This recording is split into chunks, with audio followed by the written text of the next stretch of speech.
Here, thank you for tuning in to this July 2023 fertilizer market update. Want to start off by wishing everyone a happy new year. So the fertilizer markets starting July 1st kicked off the 2024 fertilizer year.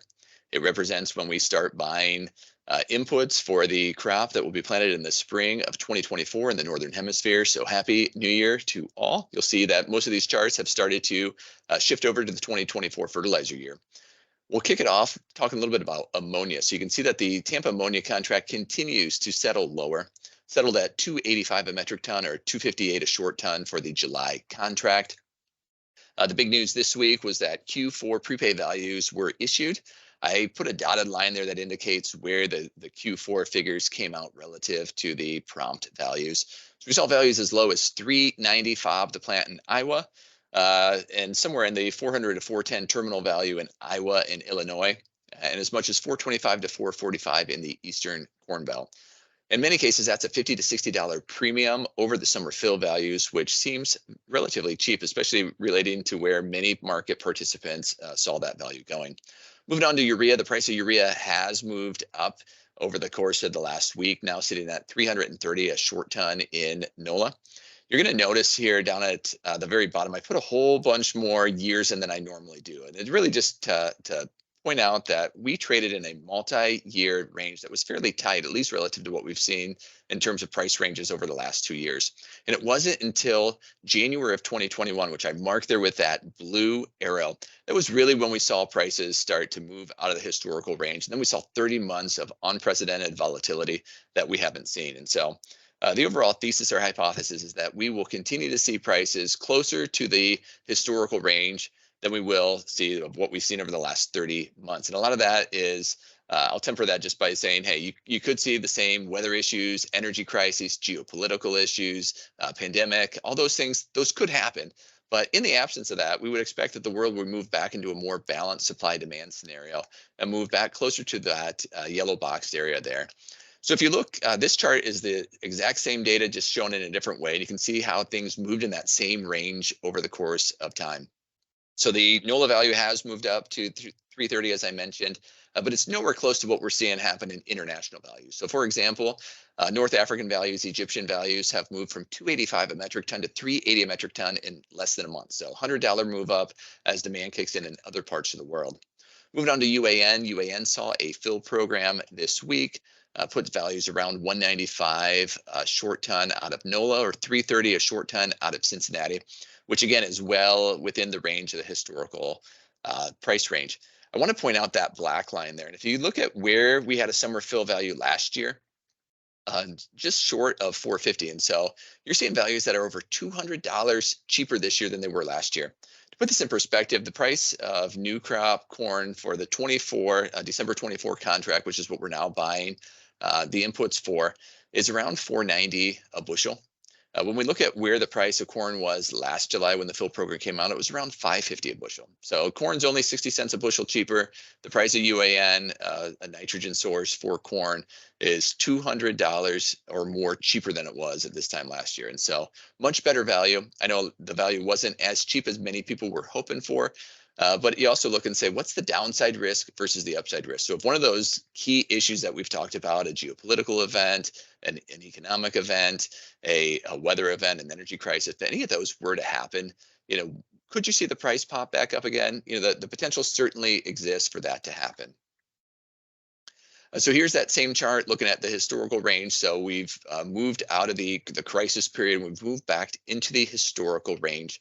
Looking at the current UAN fill price on a barter ratio and looking at it over the last 23 years, you can see that we are in the lower quartile of pricing, at least on a barter rate basis. And so corn, given where its current pricing is and given how cheap UAN is relative to the price of corn, it makes for a pretty good value relative to historical values. Here's just an overall comparison of different nitrogen types. You can see that both urea and UAN are sort of back in the range of where you'd expect it to be relative to the price of ammonia. Moving on to sulfur, the Tampa sulfur contract, the quarterly Tampa sulfur contract just settled at $55 a long ton CFR, down from $103 a long ton CFR. And so you can see that the contract price has pretty much followed wherever the spot price was at that at the time of settlement, which I've marked by all those blue circles there. Ammonium sulfate had a fill program this week. We saw $270 to $290 a short ton values quoted in the market in the Eastern Corn Belt. Here is again a long-term chart, and you can see that ammonium sulfate came right down to the upper end of that historical range. Moving on to dry phosphates, you can see that the NOLA MAP value has declined over the course of the last week. That's that red line at the far left-hand side. And so under a little bit of pressure, and this just shows the historical range. Again, you can see that there are countervailing duties in place. And so we would expect that we would stay out of that yellow box area and slightly above the historical range due to the countervailing duties. And so in this chart, I'm going to point out two lines in particular. The first is the solid blue line. That is the current price in NOLA. And you can see that the US is trading at a premium to the rest of the world. So that would normally indicate that tons are going to get directed towards the US versus other destinations. However, I also want you to look at the dotted blue line. And you can see that is the price of sending Moroccan product into the US when factoring for the countervailing duties. In which case you can see that the US is not really at that much of a premium to the rest of the world, especially with Brazil starting to kick in. You can see that green line, Brazil, is starting to move up as their demand kicks in. So Morocco's countervailing duty is currently at 14.4%.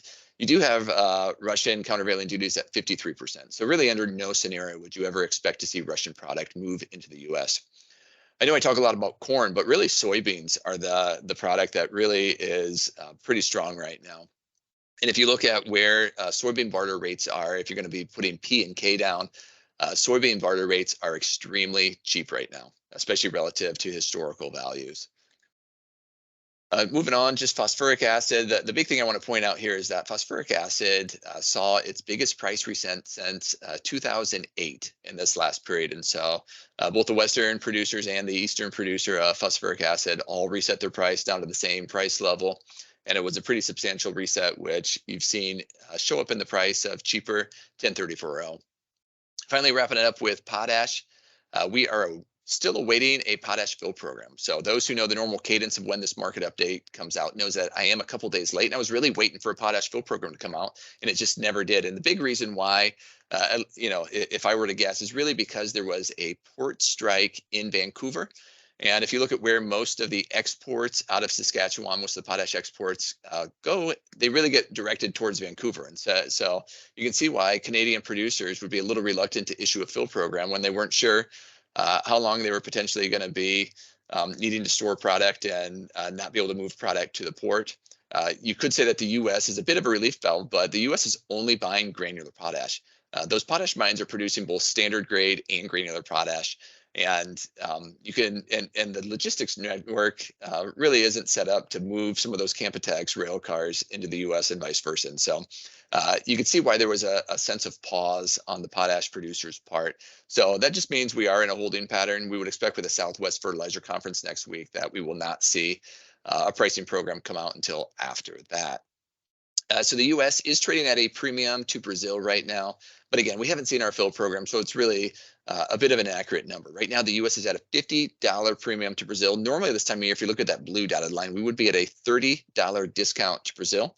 And so while you'll hear stories about Brazilian demand kicking in, keep in mind there is an $80 buffer here, a shock absorber of sorts, before you'd really expect that Brazilian demand would really have an impact on U.S. pricing. Looking at where projected pricing is for the potash fill program when it does come out, it would put the Potash-Corn barter ratio in the 40th percentile when looking at the last 23 years. So good value, still in the lower half of all pricing over the last 23 years, but not a phenomenal deal. Still good though. We would expect to see a pretty hefty uptake of that program when it does come out, assuming the price is right.